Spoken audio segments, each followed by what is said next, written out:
Hello అండి, welcome to అమ్మయ్య కృషి. రెగ్యులర్గా మన ఫామ్లో అరటిపళ్ళు, అరటికాయలు ఏవో ఒక గెల్లలు వస్తూనే ఉంటాయి. వచ్చిన తర్వాత మిగిలినటువంటి చెట్టును ఎక్కువ వరకు పశుగ్రాసం కిందకి వాడతాం. మేము ఆవులకు కట్ చేసి వేస్తూ ఉంటాము. మంచిగా ఇష్టంగా తింటుంటాయి అవి. ఈసారి వాటర్ అవసరమైంది. అరటి చెట్టులో నీళ్లు ఎండాకాలం కూడా వస్తుంది. ఈ వాటర్ కిడ్నీ పేషెంట్స్కి మంచిది, బీపీ షుగర్ ఉన్న వాళ్ళకు, తర్వాత బాడీ చలవ చేస్తుందని కూడా అంటారు. దానికోసం అని చెప్పేసి వాటర్ తీద్దామని అనుకున్నాము.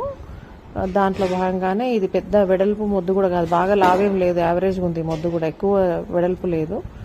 దాన్ని మధ్యలో ఉన్నటువంటి దూట తీసేసి గుంత చేసిన తర్వాత ఒక స్పూన్ జీలకర్ర, ఒక స్పూన్ మెంతులు వేసి అరటి ఆకుని కట్టేసి పెట్టినాము. ప్రొద్దునకు వాటర్ ఎంత వచ్చిందనేది చూద్దాము.